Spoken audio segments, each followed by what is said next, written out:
I stayed silent while creeps trashed my not ex in class. Then her sister blamed me. I'm drowning in guilt and wonder if I betrayed myself. Here's the story. Kind of messy, so need advice if I was right or wrong. So me and this girl, let's say P, from my class had a situationship for about 4 to 5 months. There's no good word for it because it wasn't boyfriend-girlfriend and it wasn't nothing.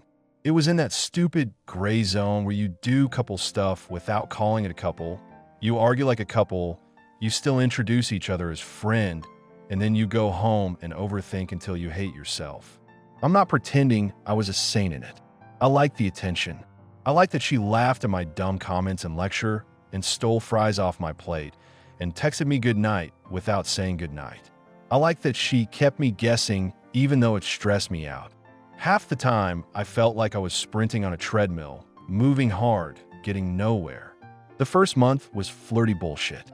Side glances in class, memes at 2 a.m., "Are you up?"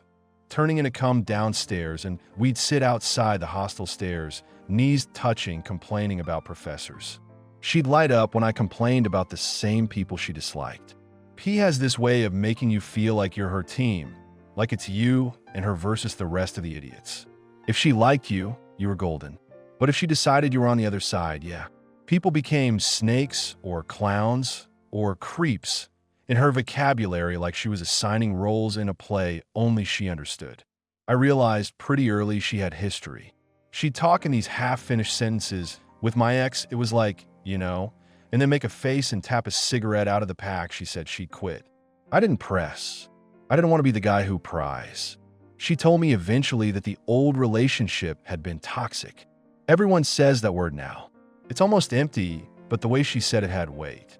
She still talked to him sometimes. She admitted, like she couldn't fully kick the habit. I told myself I didn't care because we were not official.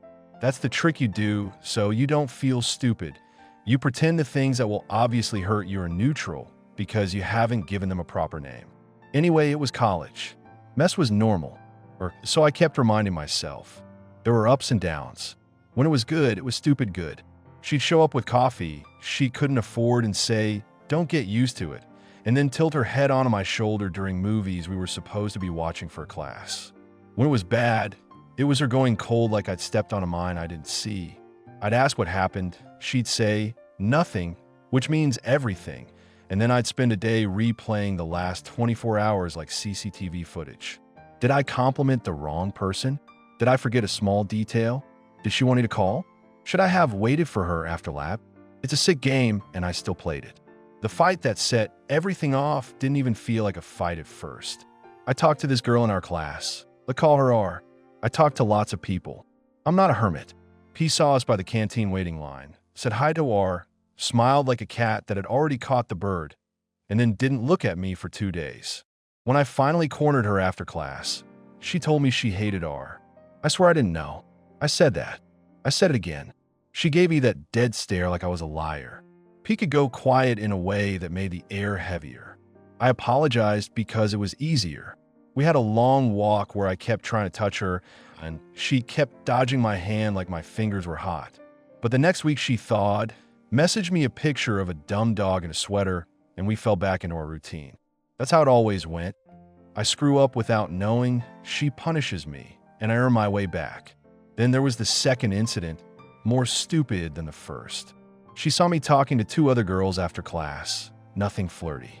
One was asking for notes. The other was literally asking what room the seminar was in. P was across the corridor holding a folder like she was waiting for the bus. She watched me like I'd been caught stealing milk, then turned and walked the other way. I could feel heat on the back of my neck. I followed. She had that tight smile on when she said, "Go with your new friends." I laughed because it sounded like a joke. It wasn't. She kept walking, fast, and every sentence she threw over her shoulder was a brick. "Do whatever you want. I won't say anything."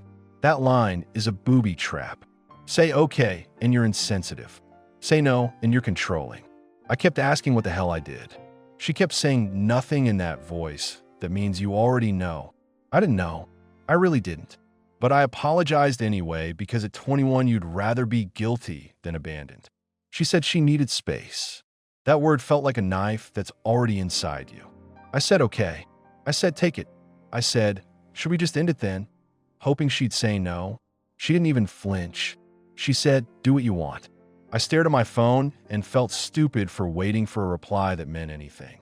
So I sent a long goodbye text, like a damn idiot, trying to be adult about it, saying thanks for the good parts, sorry for the bad parts, I hope you figure things out, blah blah.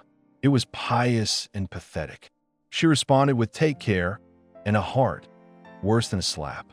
2 weeks of silence after that, at least between me and her. But in my head it was noisy as hell.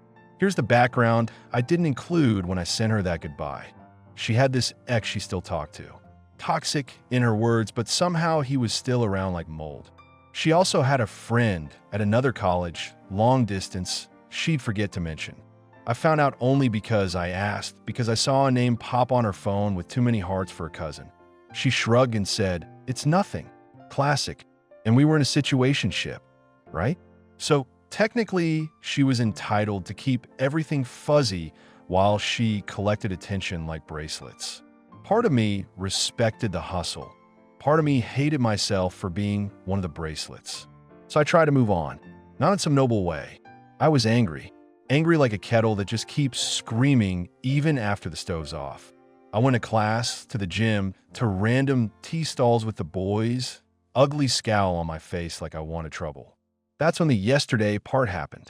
I was with D, mutual friend, P's best friend technically.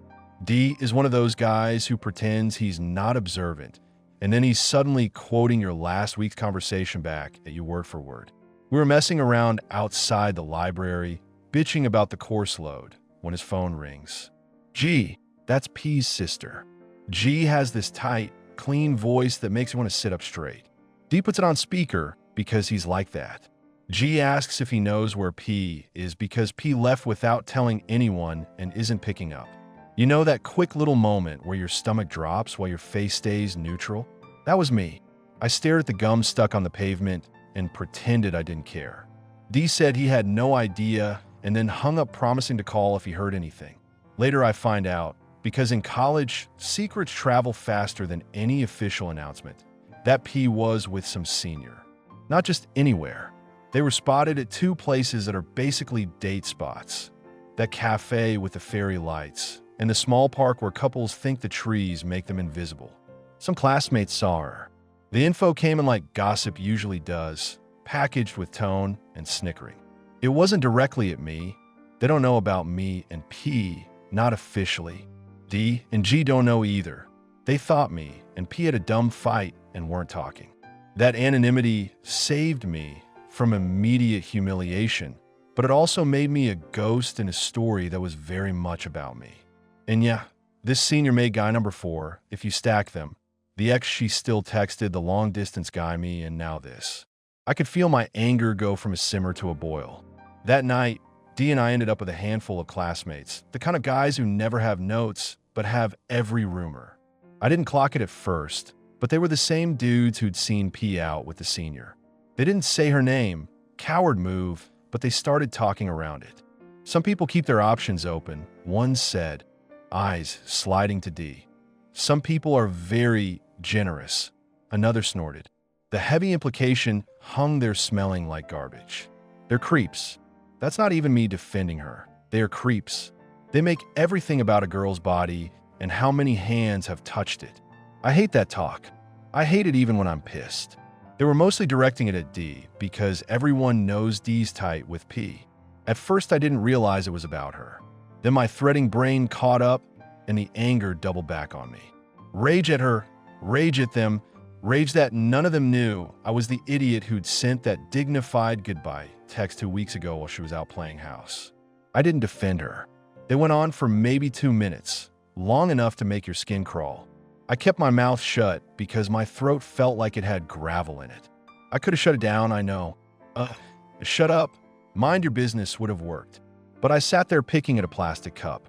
They stopped anyway and moved on because creeps only have 2-minute attention spans. I told myself it didn't matter. I was pissed. I felt betrayed. In that minute, the part of me that wanted to stand up for her was crying under a pillow, and the part that wanted her to feel a fraction of my humiliation was steering. What made it worse was knowing she was lying about it. P had told G, her own sister, that she was shopping with a roommate. She told D the same thing, all casual. They decided not to confront her. That's the thing about enabling. People tell themselves they're protecting someone, when really they're protecting an image they need for themselves. D especially. He defends P like it's his job. G does it because she's family. I was the idiot who used to do it because I cared. Now I had an alibi. I was out of the game. Today, well, the day after, we met again, me and D and G for tea. I didn't even want to go, but D said, "Come, we'll sit. I need a break." We picked this dusty tea shop that smells like cardamom and exhaust, and G shows up in a neat shirt because G is always neat. We started light, class, a dumb paper, someone's birthday party. Then G pushed the conversation where we all knew it would go. She said she felt bad that P lied to her. She said it like it hurt her personally, like a splinter. G loves P but also likes rules, and lying breaks the rule book. I nodded and said P's image in class is kind of messed now. I told them those guys had said stuff, but who cares? They're perverts anyway. That was me trying to play neutral mediator, like I hadn't almost blown a fuse the night before. G turned to me and said, "Why didn't you defend her?" Just like that. No preamble. No warm-up. My brain did that scrambling thing dogs do on tile. I said, "We're nothing now." She said, "She's still your friend." I said, "No, she's not." G raised her eyebrows like she was looking over glasses she wasn't wearing and repeated, "You should have defended her." Then she said it again and again, each time more pressure on should. I felt my face get hot. I wanted to yell that P had lied to her face, that P had put me through mind games for months, that I had been the punching bag for her insecurities, that she hadn't even given me a reason for the cold shoulder before ghosting. How many times did I need to defend someone who would not even give me the decency of a straight sentence? But it came out smaller. I said, "She doesn't want me in her life." G said, "That's not the point." D stared at his tea like it was an exam question. I asked G why it was my job to protect P's reputation from dudes who treat every woman like a body count scoreboard. G said we protect our people. Is she our people? I asked, because it sure didn't feel like it. She lied to G. She used D as a prop. She had me in a holding pattern. G went quiet for a beat, then said, "That's my sister." And I felt something sour twist in me because blood trumps every logic you'll ever bring. Since then, I've been stuck in that spinning washing machine moral thing. Did I screw up by staying silent? Was I an ass? Or was it the first time I chose myself over someone who'd happily let me eat dirt while she smiled? My brother and sister, the only two whose advice I take seriously when I'm not drunk, told me I did right. They were blunt about it. My brother said, "Those guys weren't wrong about the facts. She's seeing people, and she's not your girlfriend. Not even your friend. Why would you jump in front of bullets for her?" My sister was even colder. "You're not her PR team," she said. "Let D handle it if he wants the role." It made it sound easy, but it didn't feel easy. Morally, some part of me kept whispering that you stand up for someone even if they hurt you. I don't know if that's noble or just me trying to wash my hands. If you've ever been in a situationship, you know there's always a moment. The moment you realize no one owes anyone anything, and also you owe yourself to stop bleeding out. The moment smacks you in the mouth. Mine was a random Wednesday afternoon 2 weeks after my take care text. I was in the library pretending to read Marx and actually watching a dust mote in the sunlight and felt this clean slice of anger at myself. Not at her, at me, because I saw the exact shape of what I'd allowed. I had given someone too much of my head, handed it to her like a balloon string, and she'd let it float into traffic. How was that her problem? She's 21. She's an idiot like the rest of us. She's also a product of a shitty ex who taught her love feels like power plays. But I didn't sign up to be rehab. There's a part of me that wants to say I would have defended any girl being talked about like that, because I hate that locker room, mouth-breathing attitude. And it's true generally. I have called guys out before, but I also know I didn't in that moment specifically because it was her. Because it would have hurt too much to be the person defending her while she was out building her collage of men. That's the ugly truth. It wasn't apathy. It was a petty, stabbed silence. And now that the heat cooled, the guilt crawled in. Guilt is a cockroach like that. It waits until you've calmed down and then skitters across the floor, so you jump. Let me be clear. Those 2 minutes didn't define her forever. The creep shut up. None of us live in a movie where reputations explode in flames because of one comment in a tea shop. But in that small moment, I had a choice to stand up or sit, and I sat. And G is right. Sitting isn't neutral. It felt gross to me later. It felt gross even as it felt justified. Both can be true. I keep replaying it with alternate lines. Option A, I go, shut the fuck up. Mind your business. They mutter and back down because nobody likes to be called out in public. D gives me a grateful glance. G later texts me, thank you. I go home feeling like a decent human. I still hate P that night, but at least I didn't have to compromise my core policy of not letting creeps talk about women like their inventory. Seems simple, right? Option B. I defend her, and then what? She finds out. Maybe D tells her, thinks I'm still orbiting, feels powerful, keeps me in the drawer labeled backup kindness for when she gets bored. She learns nothing. She gets the protection without ever having to be accountable. I become a nice guy prop. Option C. I keep my mouth shut. Exactly what happened. Everyone moves on in 2 minutes. My guilt builds a nest of sharp sticks in my chest. None of these turn me into a hero. The game was rigged the minute I decided to be her safety net while she trapezed. There were other small things that pushed me to where I landed. Like the way P would do that thing where she'd call every guy with a normal level of friendliness flirty, except the ones she liked, who were just sweet. Or the way she'd post cryptic stories, song lyrics about betrayal, after I made some plan with D that didn't include her.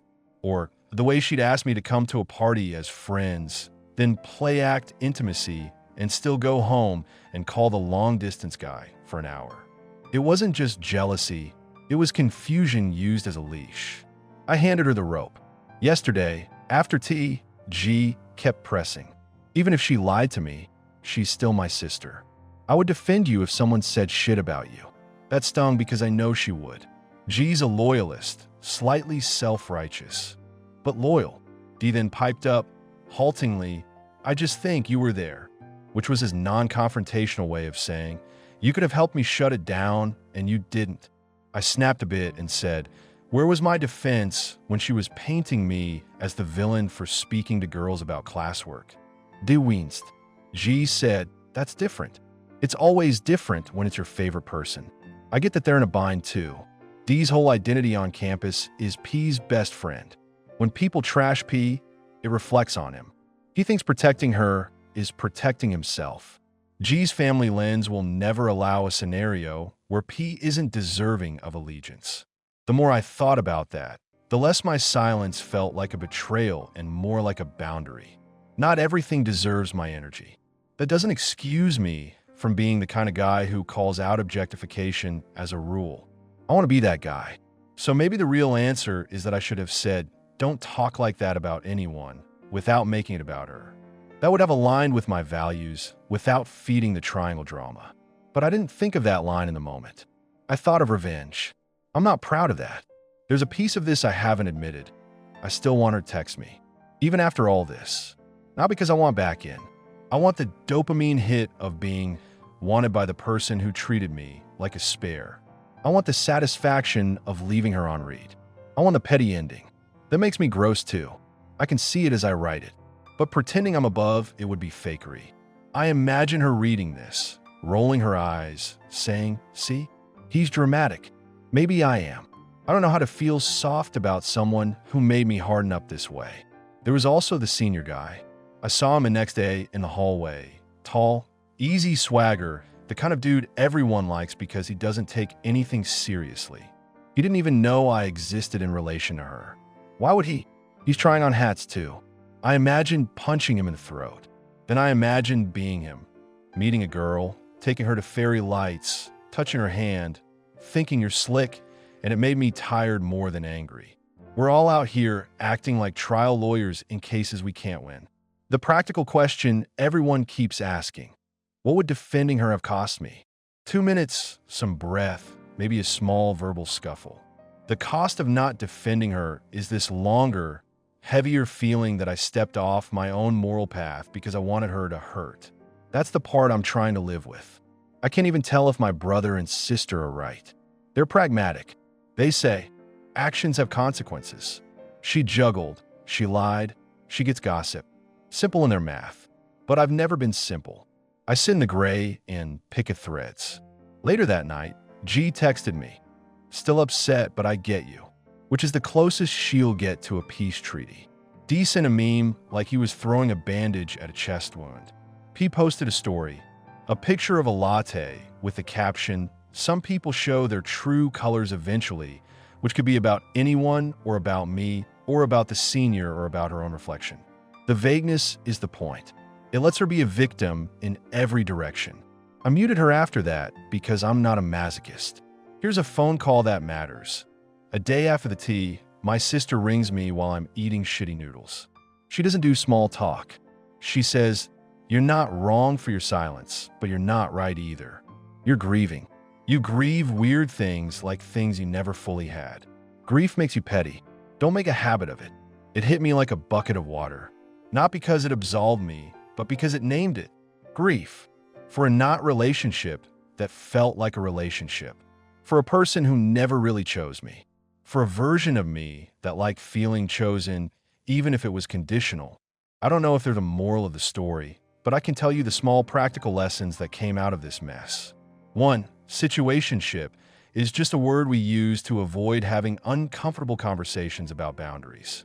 If I could go back, I'd have had an actual "what are we" talk, not because labels are magic, but because clarity guards against the exact brand of chaos that ate me. You can still get hurt with labels, but at least you can point to a thing that was promised and not delivered. I can't point to anything except vibes and guilt. 2. When people show you they like control more than connection, believe them. P enjoyed setting landmines. Maybe because she'd been in a toxic place, maybe because that's how she felt secure. Either way, it wasn't my job to crawl on the floor forever. 3. Defending people from misogynistic crap shouldn't depend on your feelings for them. It's a general principle. I failed it in that 2-minute window. I want next time, whoever it is. I won't do it for them. I'll do it for me, so I'm not chewing on this flavor of regret again. 4. Sisters are terrifying when they're right. G isn't wrong that silence is a vote. She weaponized the word should, and I hated it. But she nudged me into a mirror. The next time I hear those idiot dudes twist someone's name into a joke, I'm going to put the pin in their balloon because I want to be the person who does that, regardless of who's on the other end. 5. Sometimes you let a rumor die on its own because feeding it, even to fight it, just keeps it alive. There's a version of defending P that would have involved naming her, explaining context, protecting her honor like we're in a medieval court. That's not what she needed and not what I owed. A simple, "don't talk like that about anyone" would have done it. No names, no heroics, just a line in the sand. I didn't do that. That's on me. I keep thinking of one night in the early days of me and P sitting on the hostel stairs. It was 3 a.m., damp, street dogs yapping in the distance, my hoodie smelling like cheap detergent. She'd leaned into me and said, "I like that you don't make me explain everything." At the time, I felt chosen. Now I think, maybe she liked that I didn't ask for clarity because it kept her safe. Maybe all of this was just me finally asking for something plain and her choosing ambiguity over me. And me choosing to finally put my hands in my pockets and walk away when the open palm version of me would have kept begging. I don't know if I was right or wrong during those tea shop minutes. I know I was human, which is an ugly excuse, but the only honest one I have. I wanted her to feel a sliver of what I felt. I didn't swing the knife. I put mine down and didn't stop someone else from waving theirs. It's not noble. It's not the man I want to be, but it was the man I was for 120 seconds. Later, a classmate sent a lazy, "heard you," and P broke up text, which was absurd because you can't break something you never got a call whole. I typed, "We were nothing," and deleted it. I typed, "Yeah," and deleted it. I typed nothing and left it there flashing at me like a dare. Then I put the phone face down and did something small and stupidly helpful. I made a list of things I actually control. It had like 5 items. What I put in my body, how I show up to class, whether I text her, whether I feed gossip, whether I stand up when creeps talk. I circled the last 2. I drew a mean little skull next to text her. Then I turned off my phone and slept. The next week, I tested the new rule without even planning.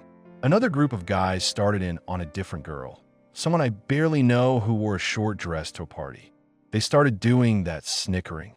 I didn't think. I said, cut it out. It's boring. They turned their heads like meerkats. One tried to laugh it off. I said, find a new topic. This one makes you look like losers. There was a pause, petty shuffling, then they moved on. Nobody applauded. D raised his eyebrows. We finished our chai, but I went home cleaner than I was that other night. It didn't erase anything, but it shut something in me that had been clattering. As for P, there's nothing to say. She'll keep doing her little dance until she's tired or until someone else refuses to be part of it. Maybe she'll figure out the difference between freedom and scattering. Maybe she won't. That's her lane. She's not my person. I finally believe that. Not the way you say to make yourself feel tough, but the way you say my shoe doesn't fit after you've walked 3 kilometers with a blister. I guess what I want from whoever reads this is not simple permission to feel good about my silence. I don't. I want to hear if you think I betrayed something important by not defending her in that moment. I can take it. I also want to hear from the people who have been in my crappy gray zone where love, without a label, gives you all the pain with none of the protections. Because that's the real mess. You watch yourself behave like a version of you that you don't respect, and you still keep showing up to the set because the camera is pointed at you, and it doesn't happen often. I'm 21. So is she. So are most of the idiots around us. We're all practicing on each other and leaving marks we don't know how to measure. The only thing I'm certain of right now is this. Next time the creeps start, I'll shut it down. Not for her, not for any particular person, but for me, so that when I look back, I'm not writing an essay to internet strangers trying to justify 2 minutes of my life. And next time a girl says, I need space, I'm going to say, cool, I need boundaries, and mean it. And then I'll stop holding out my hands for crumbs while she eats the cake somewhere with fairy lights. If you're looking for an ending where I text P and we talk it out and she cries and I wipe her tears and we both admit our faults, sorry. Real life doesn't give you that neat bow. She'll keep posting latte captions. D will keep being everyone's best friend. G will keep reminding me that silence is a side. My brother will keep calling me an idiot. My sister will keep calling me dramatic. And I'll keep choosing in small ways not to be the guy who sits quiet when my gut says speak. That's all I've got. Do I feel guilty? Yeah. Does it mean I have to go back and fix it retroactively by inserting my voice into those 2 minutes? No. I can fix it forward. If that sounds like a cop-out, say so. I'm open to someone telling me I messed up. Maybe I did. Maybe the correct move was to swallow my pride and shut those guys down that very moment, say don't talk about her like that, full stop, and then go home and punch a pillow. Maybe that would have saved me this whole spiral. But the truth is I'm not a list of right moves. I'm a person who did what he did and is trying to not do the same wrong again. So that's it. That's the messy, unheroic story. If I'm the villain here, I'll take it on the chin. If I'm just a dumb 21-year-old learning how to be decent while also not getting chewed up, then I'll keep learning. And if anyone wants the short answer, should I have stood up for her? Probably I should have stood up for the principal, not for her specifically. Did I mess up by staying silent and not taking a stand? In the way that matters to me, yeah, because I want to be the guy who cuts that crap off on sight. But I don't know her personal protection anymore. That ship sank the day I sent a respectful goodbye text and got a heart emoji in return. We're all building ourselves out of these little choices. I made a small, ugly one. I'll try to make a cleaner one next time. And I won't be anyone's bracelet again.